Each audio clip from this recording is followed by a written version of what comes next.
ഞാൻ എൻ്റെ രണ്ടാമത്തെ ആപ്പിൾ പ്രോഡക്ട്സ് എടുത്തിരിക്കുകയാണ്.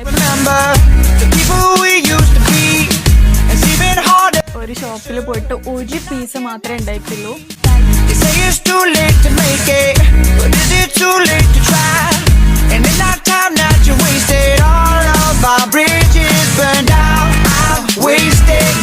Hello guys, welcome back to my YouTube channel. അപ്പോൾ കുറേ നാളായി ഞാൻ ലോങ് വീഡിയോ ഇടണം എന്നിങ്ങനെ വിചാരിച്ച് നിൽക്കണ്. അപ്പോൾ ഇതാണ് പറ്റിയ ടൈം എന്ന് വിചാരിച്ചു. കാരണം ഞാൻ എൻ്റെ രണ്ടാമത്തെ ആപ്പിൾ പ്രോഡക്റ്റ്സ് എടുത്തിരിക്കുകയാണ്. അപ്പോൾ ഞാൻ അത് എടുക്കുമ്പോൾ എന്തായാലും ഒരു ലോങ് വീഡിയോ ഇടണം എന്ന് ഞാൻ വിചാരിച്ചിട്ടുണ്ടായിരുന്നു.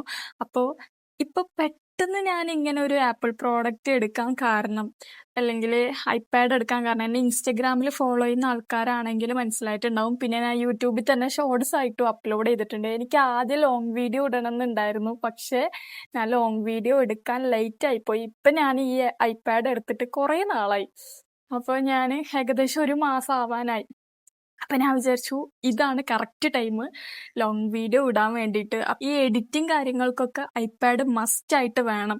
കാരണം എൻ്റെ ഫോണിൽ വീഡിയോ ഷൂട്ട് ചെയ്ത് ഒക്കെ കൂടെ സ്റ്റോറേജും ഇഷ്യൂ ആണ്. പിന്നെന്ന് പറയുമ്പോൾ ഭയങ്കരമായിട്ട് ഹീറ്റാവും. അപ്പോൾ എനിക്ക് ഭയങ്കര എൻ്റെ ഒരു ഡ്രീം എന്ന് തന്നെ വേണമെങ്കിൽ പറയാം. ഇപ്പം നിങ്ങൾ കുറച്ച് പേരെങ്കിലും വിചാരിക്കുന്നുണ്ടാവും ഇതാണ് ഇത്ര വലിയ കാര്യത്തിൽ വന്ന് പറയണേന്ന്. പക്ഷെ എനിക്ക് ഇത് വലിയൊരു കാര്യമാണ്. കാരണം എന്താണെന്ന് വെച്ചാൽ, ഞാൻ എൻ്റെ ഫസ്റ്റ് ഐഫോൺ എടുത്തപ്പോഴും ഇപ്പോൾ ഐപാഡ് എടുത്തപ്പോഴും എൻ്റെ പാരൻസിനെ ഒന്ന് ബുദ്ധിമുട്ടിക്കാതെ ഞാൻ ഏൺ ചെയ്ത പൈസ കൊണ്ടാണ് ഞാൻ ഇതൊക്കെ ചെയ്തിട്ടുള്ളത്. അതുകൊണ്ട് തന്നെ എനിക്ക് ഭയങ്കര ഹാപ്പിയാണ്. ഇപ്പം നമുക്ക് കൂടുതൽ ബോറടിപ്പിക്കാണ്ട് നമ്മൾ ഐപാഡ് അൺബോക്സ് ചെയ്യാം. ഞാൻ ഓൾറെഡി അൺബോക്സ് ചെയ്തിട്ടുണ്ട്, പക്ഷെ നിങ്ങളെ കാണിക്കാൻ വേണ്ടിയിട്ട് ഞാൻ ഒന്നുകൂടെ ബോക്സിലൊക്കെ ആക്കി സെറ്റാക്കി വെച്ചിട്ടുണ്ട്. അപ്പോൾ ഇത് എനിക്ക് ഞാൻ യൂട്യൂബിൽ ലാസ്റ്റ് ലൈവ് ഇട്ടിട്ടുണ്ടായിരുന്നു.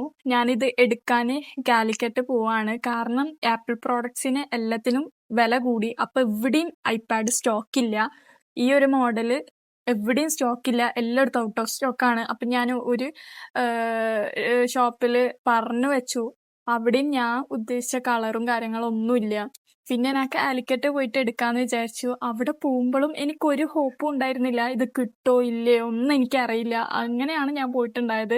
അല്ലെങ്കിൽ ഞാൻ ആ പോകുന്നതും ഞാൻ ഐപാഡ് എടുക്കാൻ പോകണമെന്നൊക്കെ പറഞ്ഞിട്ട് വ്ളോഗ് ഇടണമെന്നൊക്കെ എനിക്ക് നല്ല ആഗ്രഹം ഉണ്ടായിരുന്നു. പക്ഷെ ഇത് നടക്കോ ഇല്ലേന്ന് എനിക്ക് ഉറപ്പില്ലാത്തതുകൊണ്ട് ഞാൻ അങ്ങനെ വ്ളോഗും കാര്യങ്ങളും ഒന്നും എടുക്കാൻ നിന്നില്ല. ഫൈനലി ഞാൻ വിചാരിച്ച സാധനം എൻ്റെ കയ്യിൽ കിട്ടിയിട്ടുണ്ട്. ഇത് നമുക്ക് അൺബോക്സ് ചെയ്യാം. ഓൾറെഡി അൺബോക്സ് ചെയ്തിട്ടുണ്ട്, പക്ഷെ കുഴപ്പമില്ല, നമുക്കൊന്നുകൂടെ അൺബോക്സ് ചെയ്യാം. ഒന്നുകൂടെ ഞാൻ ഈ കവറിലൊക്കെ ആക്കി സെറ്റാക്കി വെച്ചതാണ്. നമ്മളൊരു കാര്യം ചെയ്യുമ്പോൾ അത് ക്ലീൻ ആയിട്ട് ചെയ്യണമല്ലോ, അതുകൊണ്ടാണ്. ഫോൺ എടുക്കാൻ പോയപ്പോൾ ഞാൻ പർപ്പിൾ കളറായിരുന്നു നോക്കിയിട്ടുണ്ടായത്. എനിക്ക് വേണമെന്ന് ആഗ്രഹമുള്ളതും ആ ഒരു കളറായിരുന്നു, ലാവെൻഡർ കളറ്. അപ്പോൾ അവിടെ ആകെ ബ്ലൂ, ബ്ലാക്ക്, വൈറ്റ് ഈ 3 കളർ മാത്രമേ അവൈലബിൾ ഉള്ളൂ. പിന്നെ എനിക്ക് ഫോൺ എന്തായാലും വേണമെന്നുള്ള ആ ഒരു ഇതുകൊണ്ട് ഞാൻ വേറെ എവിടെയും നോക്കാൻ നിന്നില്ല. ഞാൻ ബ്ലൂ എടുത്തു. ബ്ലാക്ക് വൈറ്റ് കോമൺലി കാണുന്നതാണല്ലോ, ബ്ലൂ മതി എന്ന് വിചാരിച്ച് ബ്ലൂ എടുത്തു. ആൻഡ് ഇപ്പം ഞാൻ ഐപാഡ് എടുക്കാൻ പോയപ്പോഴും ഞാൻ പിങ്ക് വേണമെന്നാണ് എനിക്ക് ആഗ്രഹം. പിങ്ക് വേണം. ഞാൻ കുറേ സ്ഥലത്ത് പിങ്ക് ഉണ്ടോ എന്ന് ചോദിച്ചു. എവിടെയും പിങ്ക് ഇല്ല. ഈ ഒരു ബ്ലാക്ക്, ബ്ലൂ, വൈറ്റ് ഈ ഒരു 3 കളറ് ഉള്ളൂ. അപ്പോൾ ഫൈനലി ഒരു ഷോപ്പിൽ പോയിട്ട് ഒരു പീസ് മാത്രമേ ഉണ്ടായിട്ടുള്ളൂ. കാലിക്കറ്റ് പോയി കുറേ ഷോപ്പിൽ തപ്പി, എവിടെയും ഇത് സ്റ്റോക്കില്ല. ലാസ്റ്റ് ഒരു ഷോപ്പിൽ ഒരു കളറ് മാത്രമേ സ്റ്റോക്കില്ലൂ. അതേതാ കളറ് എന്നറിയോ? ഈ ഒരു കളറ്, ബ്ലൂ. അപ്പം ഞാൻ കൂടുതൽ സ്ഥലത്ത് തപ്പാൻ നിന്നില്ല. ഞാൻ വേഗം ഈ ബ്ലൂ തന്നെ മതി എന്നിട്ട് ബ്ലൂ എടുത്തു. കാരണം എൻ്റെ ഫോണ് ബ്ലൂ ആണ്. അപ്പം ഐപാഡ് എടുക്കാൻ പോയപ്പോൾ അതും ബ്ലൂവേ ഉള്ളൂ. അപ്പം ഞാൻ വിചാരിച്ചു ഈ ലക്കി നമ്പർ എന്നൊക്കെ പറയണ പോലെ എൻ്റെ ലക്കി കളറായിരിക്കും ഈ ബ്ലൂ എന്ന് വിചാരിച്ച് പിന്നെ ഞാൻ ബ്ലൂവിൽ അങ്ങോട്ട് ഉറപ്പിച്ചു. അപ്പം ഗൈസ്, ഇത് ഓൾറെഡി ഞാൻ യൂസ് ചെയ്യാൻ തുടങ്ങി. ഇതെനിക്ക് അൺബോക്സ് ചെയ്യുന്നത് തന്നെ വ്ളോഗ് എടുക്കണം എന്നുണ്ടായിരുന്നു, പക്ഷെ കഴിഞ്ഞില്ല. 50,000 ആണ് ഈ ഐപാഡിൻ്റെ ഇപ്പോഴത്തെ റേറ്റ്. ഞാൻ ഐഫോണൊക്കെ ഞാൻ ആദ്യം എടുത്ത എന്തോ ഭാഗ്യമാണ്. അതുകൊണ്ടാണ് ഞാൻ ഹറിബറി ആയിട്ട് വേഗം പോയിട്ട് ഐപാഡ് എടുത്തത്. കാരണം ഇനിയും വില കൂടിയാൽ താങ്ങാൻ കഴിയൂല. ഐപാഡിൽ അൺബോക്സ് ചെയ്തിട്ട് ബാക്കി ഫുൾ കാണിച്ചു തരാൻ മറന്നുപോയി.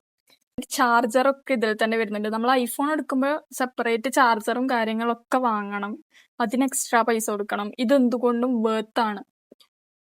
ഞാൻ ഈ ചാർജർ യൂസ് ചെയ്തിട്ടില്ല, കാരണം എൻ്റെ ഫോണിൻ്റെ തന്നെ ഉള്ളതുകൊണ്ട് അപ്പൊ ഇന്നത്തെ വീഡിയോ ഇത്രേ ഉള്ളൂ. മെയിനായിട്ട് ഞാൻ ഈ ഒരു ഐപാഡ് അൺബോക്സ് ചെയ്യുന്ന വീഡിയോ എടുക്കാലോ വെച്ചിട്ട് ജസ്റ്റ് ഒന്ന് എൻ്റെ യൂട്യൂബിൽ മെമ്മറി ആയിട്ട് കിടക്കുമല്ലോ. നമ്മളെ ഫോണിൽ നിൽക്കുന്നതിനേക്കാളും നമ്മളെല്ലാ മെമ്മറീസും യൂട്യൂബിൽ എനിക്ക് ഇങ്ങനെ പോസ്റ്റ് ചെയ്യാൻ ഭയങ്കര ഇഷ്ടമാണ്. യൂട്യൂബ്, ഇൻസ്റ്റഗ്രാമിലൊക്കെ. കാരണം കുറേ വർഷങ്ങൾ കഴിഞ്ഞിട്ട് നമ്മളിങ്ങനെ നോക്കുമ്പോഴും അത് അവിടെ തന്നെ ഉണ്ടാവും.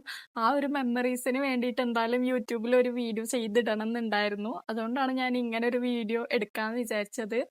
അപ്പം നിങ്ങൾക്ക് എന്തെങ്കിലും വീഡിയോസ് സജഷൻസ് ഉണ്ടെങ്കിൽ കമൻറ്റ് ബോക്സിൽ എന്തായാലും കമൻറ്റ് ചെയ്യുക.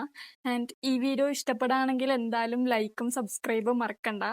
അപ്പം എന്തായാലും അടുത്ത വീഡിയോയിൽ കാണുന്നവരേക്കും ബൈ ബൈ.